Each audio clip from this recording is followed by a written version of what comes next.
ফিরতে দেরি হলো কেন? এতক্ষণ ধরে কোথাও বসেছিলে? এটা তোমার বাপের বাড়ি নয় যে যখন যা ইচ্ছে তাই করবে। শ্বশুর বাড়িতে থাকতে হলে, সংসার করতে হলে কিছু নিয়ম কানুন আছে যেগুলো মেনে চলতে হয়। তীক্ষ্ণ কণ্ঠে বলা কথাগুলো শুনে হকচকিয়ে গেল উথমি। দরজার বাইরে দাঁড়িয়ে আমতা আমতা করে উত্তর দিল, হসপিটালে ছিলাম, আমার ভাবির বাচ্চা হয়েছে আজ। সন্দেহভাজন দৃষ্টি নিয়ে কিছুক্ষণ পুত্রবধূর পানে তাকিয়ে রইলেন শাহানা। উথমি নমনীয় স্বরে বলল, এবার ভেতরে আসি। দরজার সামনে থেকে সরে দাঁড়ালেন শাহানা। উথমি ভেতরে প্রবেশ করতেই তার পিছু পিছু কয়েকটা ব্যাগ নিয়ে ভেতরে ঢুকলো ফজলুল। শাহানাকে সালাম দিয়ে হাতের ব্যাগগুলো অন্দর মহলে রেখেই তিনি বিদায় নিয়ে চলে গেলেন। শাহানা সদর দরজা আটকে পিছু ফিরে তাকালেন, জিজ্ঞেস করলেন, এসব কি? আর হাসপাতালে গিয়েছো ভালো কথা, কিন্তু ফিরতে এত দেরি হলো কেন? বাড়িতে ফোন করে জানাবে না? এসব জেবা ভাবি পাঠিয়েছেন। কলেজ শেষে ওনার ফোন কল পেয়ে ওনাদের বাসায় গিয়েছিলাম। ভাবির বাবা গ্রাম থেকে সোনালী মুরগি, কচুরলতি, লাউ, হাঁসের ডিম এগুলো নিয়ে এসছে। এসব নাকি আপনার খুব পছন্দের, তাই সঙ্গে করে দিয়ে দিল। এমনকি আমার ভাবির জন্য তিনি রান্না বান্নাও করেছেন। ওখান থেকে সোজা হসপিটালে গেলাম। আপনার ছেলের হয়তো জানার কথা, আশফাক ভাইকে নিশ্চয়ই ফোন করেছে। তাছাড়া বাড়িতে জানানোর কথা মনে ছিল না। আমি ভেবেছিলাম আপনি হয়তো খেয়ে দিয়ে ঘুমিয়ে পড়েছেন। সোফায় এসে বসলেন শাহানা। নিমিষেই ওনার রাগ কমে গিয়েছে। বললেন, আমি আবার রাতের খাবার দেরি করে খেতে পারি না, তাই আগে খেয়ে নিয়েছি। তবে বাড়ির বড় বউ এত রাত পর্যন্ত একা একা বাইরে ঘুরে বেড়াবে আর আমি নিশ্চিন্তে ঘুমিয়ে পড়বো, এ আমায় দিয়ে সম্ভব নয়। আপনার ছেলে ফিরেছে? না, ও ফিরলে তো ওকে দিয়েই খুঁজতে পাঠাতাম। আচ্ছা, আপনি এখানে বসুন, আমি বরং ফ্রেশ হয়ে আসি। আপনার জন্য একটা টাটকা খবর আছে। আর হ্যাঁ, এসব আমি এসে গুছিয়ে রাখবো। বলেই দ্রুত সিঁড়ি বেয়ে উপরে চলে গেল উথমি। শাহানা ভুঁড়ি কুটি করে পুত্রবধূর যাওয়ার পানে তাকিয়ে দীর্ঘশ্বাস ফেললেন। মালতী ফুফু ঘুমিয়ে পড়েছেন। তৈমুরের বিয়ের পর থেকে উনি যেন একটু শান্তিতে আছেন। বেশি রাত জাগতে হয় না, কারো জন্য অপেক্ষা করতে হয় না, আবার ভোরে উঠে তাড়াহুড়ো করে নাস্তাও তৈরি করতে হয় না। পোশাক বদলে হাত মুখ ধুয়ে নিচে নেমে এলো উথমি। শাহানা পূর্বের ন্যায় এখনও সেখানেই বসে আছেন। ওনার দিকে এক পলক তাকিয়ে একটি ব্যাগ থেকে মিষ্টির প্যাকেট বের করে হাতে নিল উথমি। শাশুড়ির মুখের সামনে মিষ্টির পিচ ধরে বলল, নিন, হা করুন। থতমত খেয়ে গেলেন শাহানা। হা না করে মুখ সরিয়ে নিলেন। সন্দেহ নিয়ে বললেন, কিসের মিষ্টি? কেন খাবো? আমার ডায়াবেটিস আছে, জানো না? ডায়াবেটিসের তোয়াক্কা আপনি আবার কবে থেকে করেন? রোজ যে মালতি ফুপুকে চায়ে বেশি বেশি চিনি দিতে বলেন, তখন আপনার ছেলেকে কখনো বলেছি আমি এই বিষয়ে? ধরা পড়ে যাওয়া মুখশ্রীতে চোরা চোরা ভাব চলে এলো শাহানার। তবুও গলার তেজ কমল না। উনি কিছু বলার আগেই উথমি বলে উঠল, ছানা মিষ্টি, তাই এতে মিষ্টির পরিমাণ কম আছে, হা করুন। গাই গই না করে পুরো মিষ্টিটাই মুখে নিয়ে নিলেন শাহানা। চিবোতে চিবোতেই শুধালেন, তোমার ভাবির বাচ্চা হওয়ার মিষ্টি? না। তবে? খানিকটা লজ্জা পেল উথমি। 2-1 মিনিট সময় নিয়ে কিছু একটা ভেবে বলল, লজ্জার কথা কিভাবে আপনাকে বলি বলুন? আপনার ছেলে আসুক, আগে তাকে জানাই, তারপর কাল না হয় সে আপনাকে জানাবে। এখন আপনার জন্য পানির বোতল নিয়ে আসি, তা নিয়ে ঘরে গিয়ে ঘুম দিন। হঠাৎ পুত্রবধূর এমন অদ্ভুত আচরণে বিপাকে পড়লেন শাহানা। মেয়ের কি মাথায় সমস্যা দেখা দিল, নাকি আগে থেকেই সমস্যা ছিল? শুরু থেকেই একে শাহানার তেমন সুবিধার মনে হয়নি। না, কাল সকালেই ছেলের সঙ্গে এ বিষয়ে কথা বলতে হবে। ভালো ডাক্তার দেখাতে নিয়ে যাওয়ার পরামর্শ দিতে হবে। পুরোপুরি পাগল হয়ে গেলে তো বিপদ। শাহানা ঘরে যাওয়ার মিনিট 5 পর ঘামে জবজবে শরীর নিয়ে বাড়িতে ফিরল তৈমুর। কিছুক্ষণ না জিরিয়ে ক্লান্ত শরীর নিয়ে একেবারে গোসল সেরে এসে বিছানায় বসল সে। উথমি জিজ্ঞেস করল, খাবার পারবো? আপনি খেয়েছেন? বিকেলে নাস্তা করেছিলাম, এখন আর খিদে নেই। অফিসে কলিগের তরফ থেকে পার্টি ছিল, খেয়ে এসেছে। আচ্ছা। আর কথা না বাড়িয়ে দরজা আটকে দিল উথমি। তৈমুর প্রশ্ন ছুড়ল, আপনি প্রথমে ভাইয়ের বাসায় গিয়ে তারপর হাসপাতালে গিয়েছিলেন, কই জানালেন না তো? ভাবির ছেলে হয়েছে। আমার ভাইয়া আর আপনার ভাই তো একই অফিসে জব করে, তাই সে কথা বড় ভাইয়ের থেকে জেনেই যে ভাবি এক গাদা রান্না করে আমার দ্রুত যেতে বললেন। গিয়ে দেখে এই অবস্থা। আপনার মোবাইল তো সবসময় সাইলেন্ট থাকে, কি করে জানাবো? ও, আশফাক ভাই কি সময় মতো পৌঁছাতে পারেনি? আমি যেতে নিষেধ করে দিয়েছি। আশফাকের ফোন আসতে আসতে আমি বাস উঠে গিয়েছিলাম। মোবাইলে দৃষ্টি রেখেই নিজ কথা শেষ করলো তৈমুর। উথমির হঠাৎ করেই খুব লজ্জা লাগছে। কিভাবে স্বামীকে সে প্রেগনেন্সির কথা জানাবে? সরাসরি বলে দেবে নাকি রিপোর্ট দেখাবে? দ্বিধাদ্বন্দ্বে ভুগছে সে। মোবাইলের স্ক্রিন থেকে দৃষ্টি সরিয়ে স্ত্রীর পানে তাকালো তৈমুর। ভ্রু কুটি করেই শুধালো, শোবেন না? এখন ওখানে দাঁড়িয়েছেন কেন? নড়ে চড়ে উঠল উথমি। আমতা আমতা করলো কিছুক্ষণ, তারপর বিছানায় এসে পা ঝুলিয়ে বসল। বলল, ভাবিকে দেখতে গিয়ে আমিও একেবারে ডক্টর দেখিয়ে এলাম, বুঝলেন? আপনার আবার কি হয়েছে? কয়েকদিন ধরে যে আমি অসুস্থ, ঠিক মতো খেতে পারছি না, বমি হচ্ছে, একটু পরপর ওয়াশরুমে দৌড়াচ্ছি, মাথা ঘুরায়, সেসব কিছুই দেখি। জানেন না আপনি? মোবাইল হাত থেকে রেখে সোজা হয়ে বসলো তৈমুর। নরম কণ্ঠে বলল, জানবো না কেন? আমি তো কতবার আপনাকে হাসপাতালে নিয়ে যেতে চাইলাম, কিন্তু আপনি পরবর্তী বললেন সেসব নাকি ঠিক হয়ে গেছে। থতমত খেয়ে গেল উথমি। মুখ ভার হলো তার। তৈমুর প্রশ্ন ছুড়ল, কি বললেন ডক্টর? এখন আর আমি একা না। একা নন? না, কি আছে সঙ্গে? তৈমুরের বাচ্চা। হ্যাঁ, মজা করছেন? বোকা বনে গেল তৈমুর। দুদিকে মাথা নাড়িয়ে লজ্জা লুকাতে স্বামীর বুকে মাথা ঠেকালো উথমি। স্বামীর পরনের টি শার্ট আঙ্গুল দিয়ে পেঁচাতে লাগলো। তৈমুর চুপচাপ স্ত্রীর কাণ্ড কারখানা দেখছে। এই মেয়ে এমন করছে কেন? সকালে তো তার সাথে রাগ দেখিয়েছে, অথচ তার ভাবনার মধ্যেই উথমি বলল, রিপোর্টে এসেছে আজ প্রায় 2 মাস ধরে আমার পেটে আপনার বাচ্চার বসবাস। ডক্টর বললেন স্বামীকে বেশি বেশি আপনার খেয়াল রাখতে বলবেন, আপনার সকল আবদার মেটাতে বলবেন। থমকালো চমকালো তৈমুর। দুই বাহু ধরে উথমিকে সোজা করে চোখে চোখ রেখে আশ্চর্যিত কণ্ঠে বলল, আপনি প্রেগনেন্ট? এটা সত্যি? মুচকি হেসে উপর নিচ মাথা নাড়ায় উথমি। উঠে গিয়ে ব্যাগ থেকে রিপোর্টগুলো বের করে স্বামীর হাতে ধরিয়ে দেয়। তৈমুর সেসব উল্টে পাল্টে দেখল। মুহূর্তেই চকচক করে উঠল তার মুখশ্রী। উথমির হাত টেনে ধরে তাকে পূর্বে স্থানে বসালো। অবিশ্বাস্য কণ্ঠে আপ্লুত হয়ে বলল, কি সংবাদ দিল না তুমি? আমার তো বিশ্বাসই হচ্ছে না।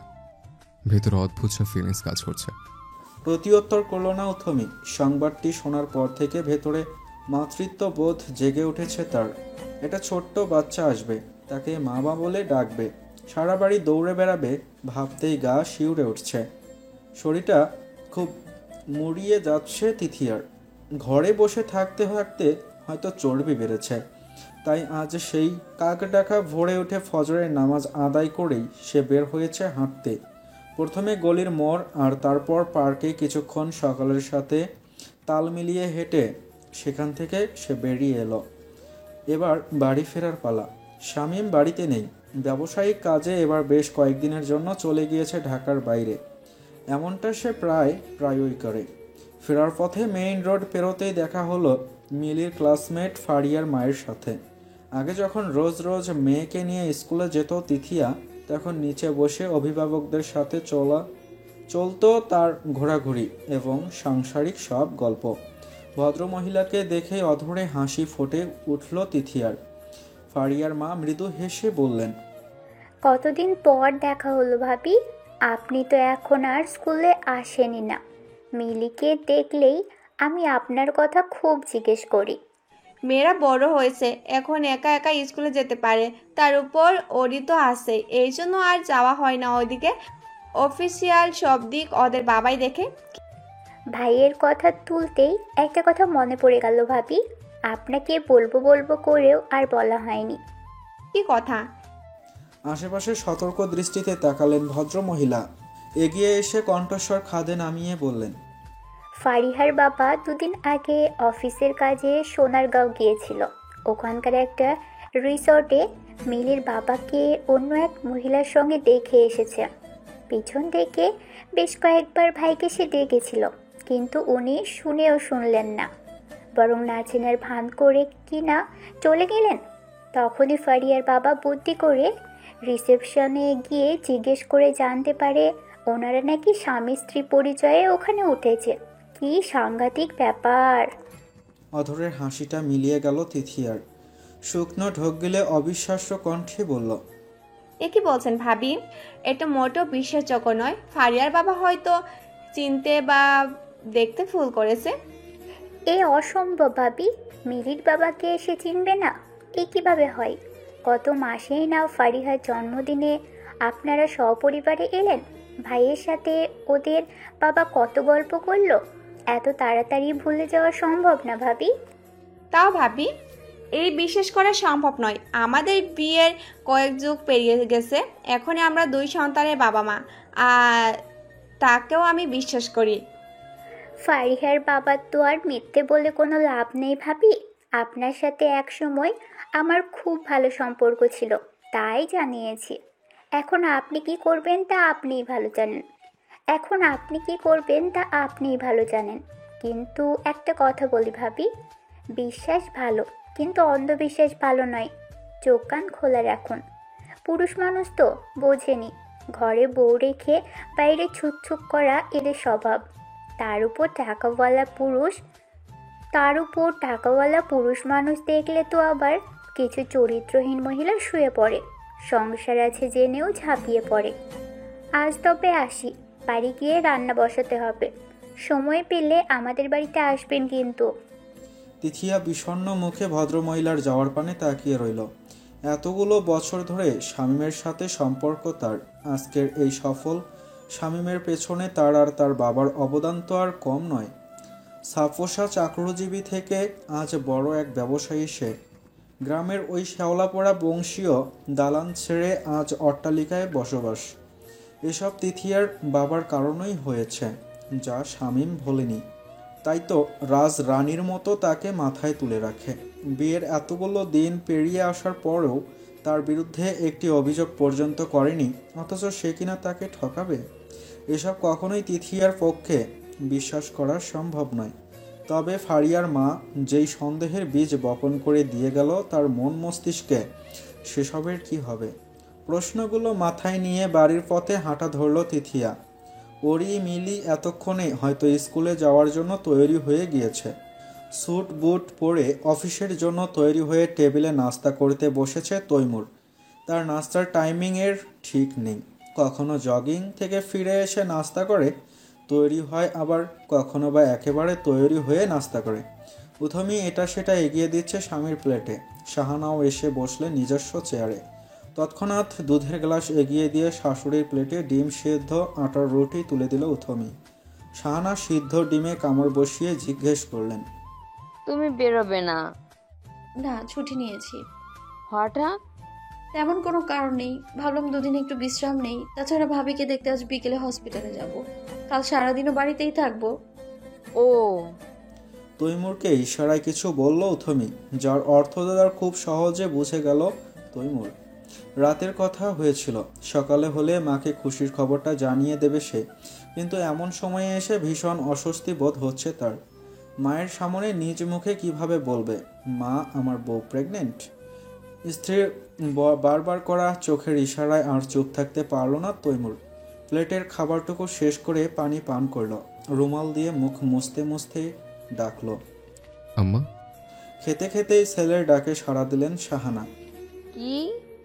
দীর্ঘশ্বাস টেনে নিয়ে লাজ লজ্জা ভুলে বলে উঠল তৈমুর। আপনি দাদি হতে চলেছেন। খাওয়া থামিয়ে ছেলের পানে একবার তাকালো শাহানা, ভ্রু কুটি করে বললেন, দাদি হতে চলেছে মানে? দাদি তো আমি কবেই হয়ে গিয়েছি। ওটা তো ভাইয়ের মাধ্যমে হয়েছেন, এবার হবেন আমার মাধ্যমে। ফ্যালফ্যাল নয়নে কিছুক্ষণ ছেলের দিকে তাকিয়ে থেকে এবার দৃষ্টি ঘোরালেন পুত্রবধূর পানে। উথমি মাথা নিচু করে চুপচাপ আঙ্গুল দিয়ে খাবার নাড়াচাড়া করছে। এদের হাবভাব দেখে কিছু একটা আঁচ করলেন শাহানা, উৎসুক কণ্ঠে বলে উঠলেন, তোর বউ পোয়াতি। থতমত খেয়ে গেল তৈমুর, অপ্রস্তুত ভঙ্গিতে ওপর নিচ মাথা নাড়ালো। শাহানা উথমির উদ্দেশ্যে প্রশ্ন ছুড়লেন, এই উপলক্ষে কাল রাতে মিষ্টি খাইয়েছিলে, হুম, তা কতদিন চলছে? প্রায় 2 মাস। উত্তেজনা কিছুটা কমল ওনার, দুপুরের মাঝখানে ভাস পড়ল। তৈমুর ততক্ষণে চেয়ার ছেড়ে উঠে দাঁড়িয়েছে। আমি আসছি বলেই সেখান থেকে বিদায় নিয়ে অফিসের উদ্দেশ্যে বেরিয়ে গেল সে। ছেলের যাওয়ার পানে একবার তাকিয়ে পুত্রবধূর উদ্দেশ্যে কড়া কণ্ঠে বললেন তিনি, 2 মাস পেরিয়ে গেল, অথচ তুমি কাল জেনেছো? হুম। এটা কেমন কথা? তুরাগ তৈমুর পেটে আসার কয়েক সপ্তাহ পরেই আমি জেনে গিয়েছিলাম, তাও আবার ডাক্তারের কাছে না গিয়েই। আর তোমরা শিক্ষিত মানুষ এতদিনও জানলে না। এই জন্যই বলি, সাংসারিক শিক্ষা তোমার মধ্যে নেই। সারাক্ষণ টই টই করবে, কিন্তু অসুখ বিসুখ হলেও নিজের যত্ন নেওয়ার খবর নেই। আসলে বাবা মা, ভাবির অসুস্থতা, হঠাৎ উষার মৃত্যু, কলেজের ব্যস্ততা, সংসারের সব চিন্তা মিলিয়ে এসব আর মাথায় আসেনি। ভেবেছিলাম হয়তো এমনি। হয়েছে হয়েছে, এবার থেকে সাবধানে চলাচল করতে হবে, ঠিকমতো খাওয়া দাওয়া করে বিশ্রাম নিতে হবে। বলেই আরও দুটো ডিম তার প্লেটে তুলে দিলেন শাহানা।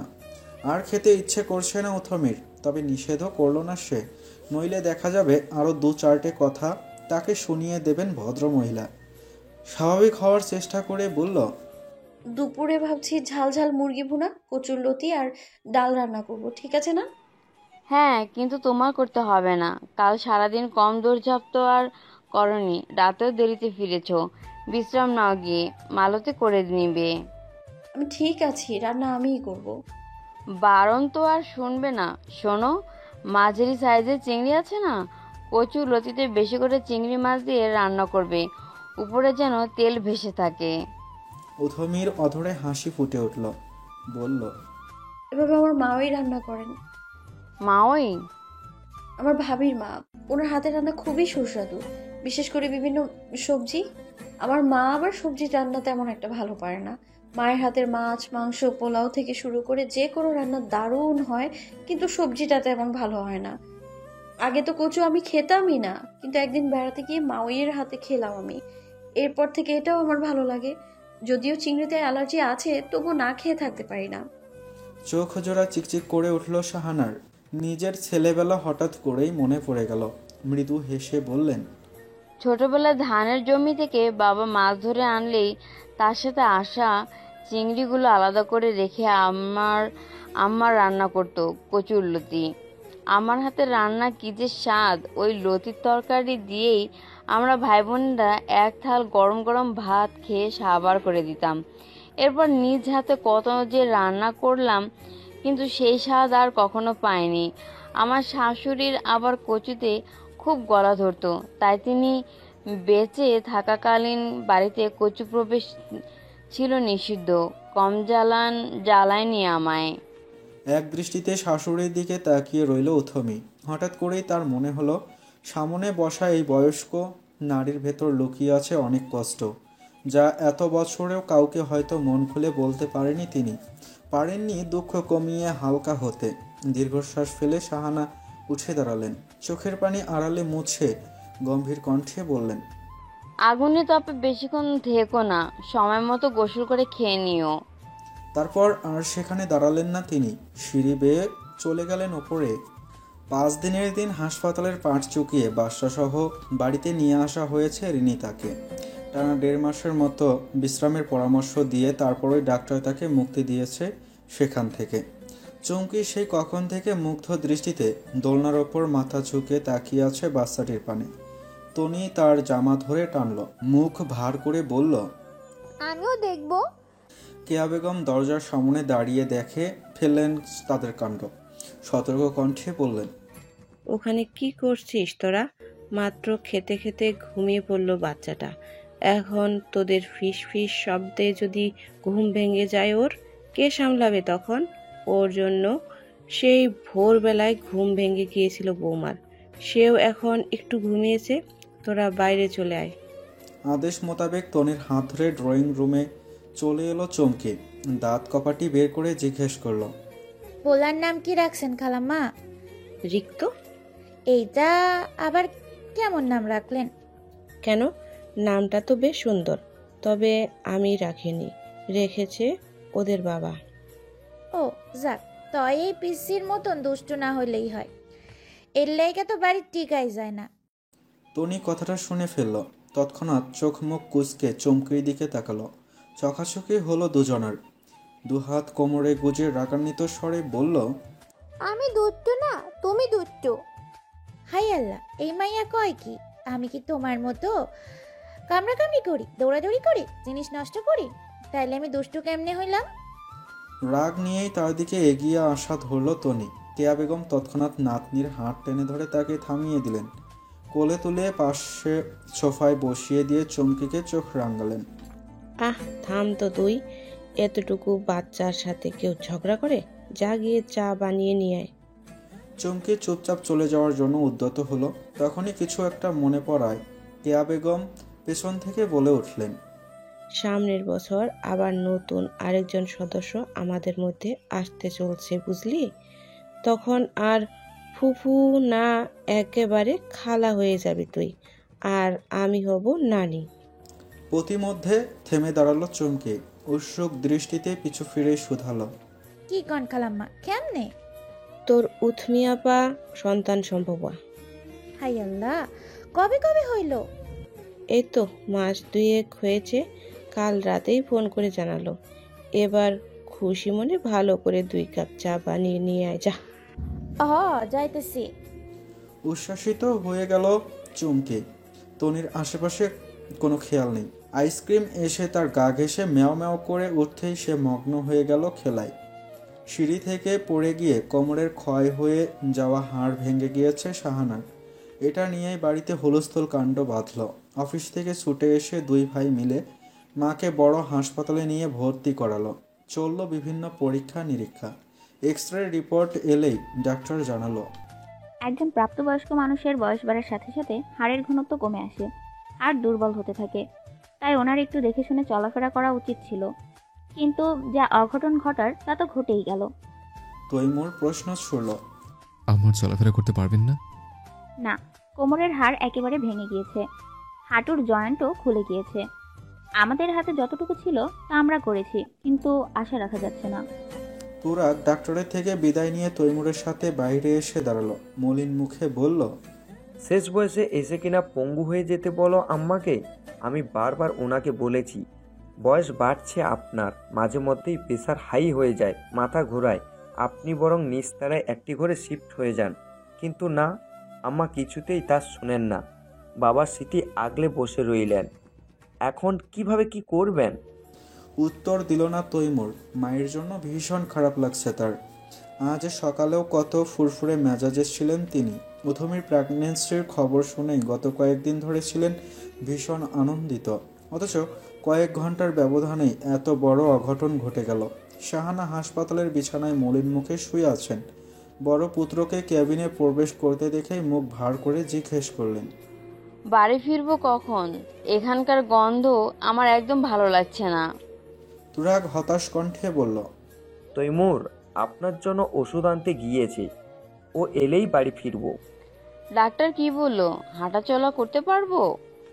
না, আজকের পর থেকে বিছানা ছেড়ে আর উঠতে পারবেন কিনা তাও সন্দেহ। বলিস কি? তাহলে নিচে নামবো কি করে? গোসল করা, বাথরুমে যাওয়াই বা কিভাবে হবে? খাবার আপনার বিছানা পর্যন্ত চলে যাবে, আর গোসল সেটাও আপাতত প্রয়োজন নেই আম্মা।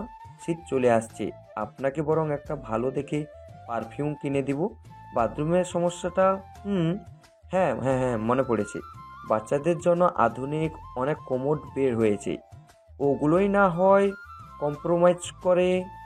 পুত্রকে কথাটা শেষ করতে না দিয়ে রাগত স্বরে ধমকে উঠলেন শাহানা, থাপড়ে তোর চোপার দাঁত ফেলে দিব বেয়াদব! মায়ের সাথে কিভাবে কথা বলতে হয় তাও জানিস না? দূর হ সামনে থেকে, অপদার্থ! মায়ের ধমকে আত্মা কেঁপে উঠল তুরাগের। শুকনো ঢুকলে লাজুক দৃষ্টিতে আশেপাশে তাকিয়ে দেখল কেউ শুনছে কিনা।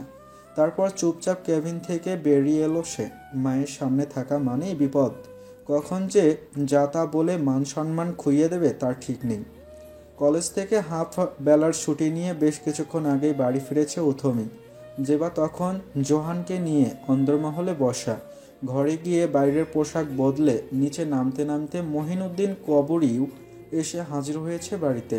আসল ঘটনা কেউই সঠিক জানে না, শুধু জানে শাহানার সিঁড়ি থেকে পড়ে কোমর ভেঙেছে। তিথিয়া বাড়িতে প্রবেশ করেই শুরু করে দিল হাউকাউ।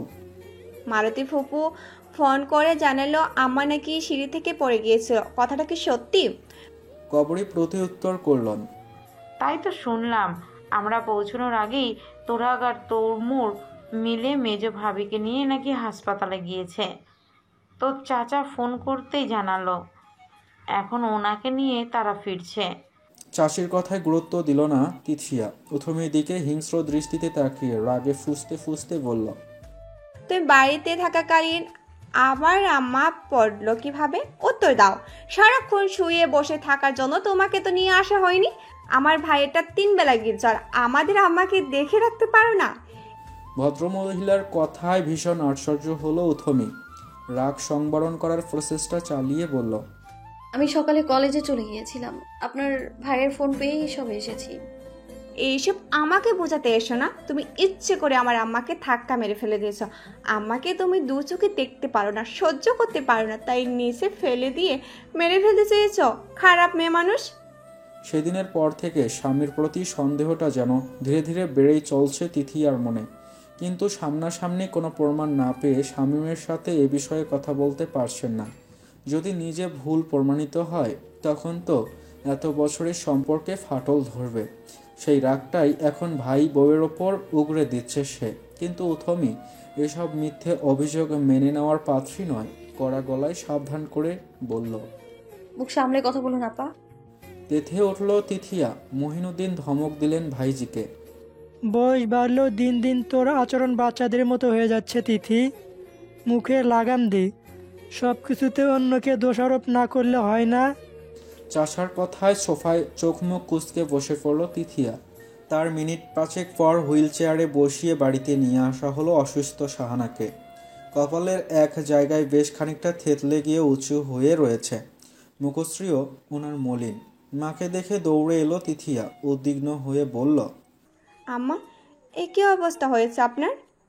দৃষ্টি ঘুরিয়ে সবাইকে একবার দেখে নিলেন শাহানা। দীর্ঘশ্বাস ফেলে প্রত্যুত্তর করলেন, বুড়ো বয়সে কপালে দুর্ভোগ নেমে এসেছে। কবরী মুখ ভার করে বললেন, আপনি সাবধানে হাঁটাচলা করবেন না ভাবি। কি একটা অঘটন ঘটে গেল বলুন তো। সাবধানই তো ছিলাম, এতকাল কিছু হয়নি, অথচ আজ কিনা এ সবই আমার কপাল। এখন কিভাবে চলাফেরা করব আল্লাহ ভালো জানেন। বুড়ো বয়সে অন্যের ঘাড়ে বোঝা হয়ে থাকতে হবে। মায়ের এসব কথায় বিরক্ত হলো তৈমুর। বিরক্তি প্রকাশ করেই বলল, এখন আর হাই হতাশ করে লাভ নেই আম্মা, যা হওয়ার হয়ে গেছে। চলুন, আপনাকে ঘরে দিয়েছে, বিশ্রাম নিতে হবে। তুরাক তাদের পরে বাড়িতে প্রবেশ করলো। ঔষধের প্যাকেট জেবার হাতে তুলে দিয়ে ভাইয়ের পাশে এসে দাঁড়ালো। তিথিয়া অভিযোগের সুরে বলল, সব দোষ তৈমুর বইয়ের।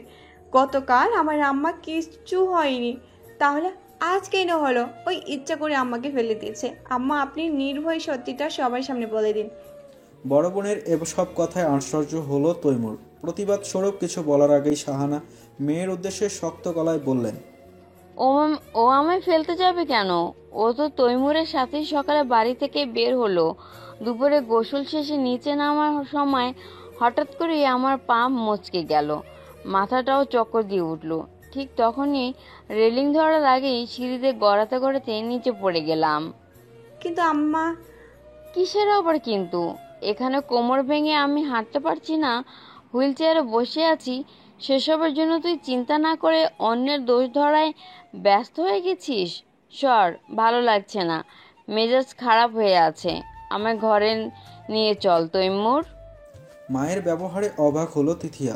সেই যে রাগ করে জয়নবের মৃত্যুর পর সে চলে গিয়েছিল, তারপর আজই এলো বাড়িতে। 1 মাসে মায়ের এতটা রদ বদল হলো, ভাবতে অবাক লাগছে তার। তৈমুর মায়ের উদ্দেশ্যে বলল, আজ থেকে আপনি নিচের ঘরে থাকবেন আম্মা। অসম্ভব, আমাকে আমার ঘরে দিয়ে আয়। দ্বিমত পোষণ করলেন তিনি। বিপরীতে তুরাক বলল, এই হইল চেয়ার ঠেলে আপনাকে উপরে কিভাবে নিয়ে যাব আম্মা? আপনি এবার কিন্তু বাচ্চাদের মতো করছেন। যেভাবে পারিস দিয়ে আয়, আমি কিচ্ছু জানি না। যদি উপরে দিয়েও আসে তাহলে আপনি উপর থেকে নিচে নামবেন কিভাবে? বরং নিচে থাকলে নিজের মর্জি মাফিক যখন তখন হুইল চেয়ারে করে আপনি অন্তর্মহলে চলে আসতে পারবেন। প্রয়োজন হলে দোতলা থেকে আমি ও রুথমি নিচতলায় শিফট হয়ে যাব। উপরের ঘর থেকে আপনার সব জিনিসপত্র এনে নিজের ঘরে সাজিয়ে দেব। তবুও বায়না ধরবেন না তো আম্মা? আকুল হয়ে বলল তৈমুর। পুত্রদের কথার পৃষ্ঠে হার মেনে নিলেন শাহানা। ভেবে দেখলেন কথাগুলো সত্য। এ কথা শুরুতেই মেনে নিলে আজ হয়তো এই হুইল চেয়ারে বসে থাকতে হতো না ওনাকে। মুখ ভার করে বললেন, যা ইচ্ছে কর, আমি আর কি বলবো, এখন তো আর নিজ ক্ষমতা চলাফেরাও করতে পারবো না। মায়ের কণ্ঠে অভিমানের ছাপ স্পষ্ট বুঝতে পেরেও কিছু বলল না তৈমুর। এখন আবার ওপর থেকে সব আসবাবপত্র নিচে এনে ঘর সাজাতে হবে, তার জন্য লোক ভাড়া করে আনতে হবে। উফ, কত ঝামেলা। ধরণীতে রাত নেমেছে। অন্দরমহলে যে যার মতো বসে নাস্তা করতে করতে কথা বলছে। শাহানাকে বিছানায় ঠিক মতো বসিয়ে তুরাগ তৈমুর গিয়েছে যে যার ঘরে। তিথিয়া মায়ের পাশে চায়ের কাপ হাতে বসে আছে। কিয়ৎ রাগ দেখিয়ে বলল, আপনি তখন আমার কথায় সায় জানালেন না কেন আম্মা? ওই মেয়ে যদি আর সংসার ফেলে বাইরে বাইরে না ঘুরে বেড়াতো তাহলে কি আপনার এই অবস্থা হতো? কষ্ট করে নিচে নামতে হতো? আবারও একই প্রসঙ্গ টেনে আনায় সশব্দে দীর্ঘশ্বাস ফেললেন শাহানা। কন্যাকে বোঝানোর ভঙ্গিতে বললেন, আহা, এতে ওর কি দোষ? ও যখন ছিল না তখন কি আমি চলাফেরা করিনি? আসলে এটা আমার ভাগ্যেই ছিল। বাদ দে। হয়েছে, আপনি পুরোপুরি ওই মেয়ের পক্ষে নিচ্ছেন আম্মা, তাই ওর কোনো দোষ দেখতে পাচ্ছে না। ভাইদের মতো আপনিও ভীষণ পর হয়ে যাচ্ছেন। পক্ষ নেওয়ার কি আছে? যা সত্যি তাই বলেছি। মেয়েটা সারাদিন কত খাটাখাটনি করে জানিস?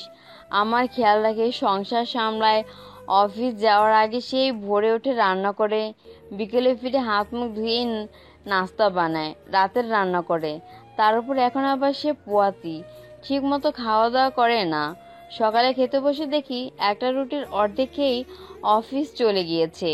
কাল সাথে করে টিফিন নিয়ে গিয়েছিল, কিন্তু সেটাও অল্প খেয়ে বাকিটা ফেরত নিয়ে এসেছে। মালতী আমায় সব জানিয়েছে। এ সময় মেয়েদের সাথে খারাপ আচরণ করতে নেই।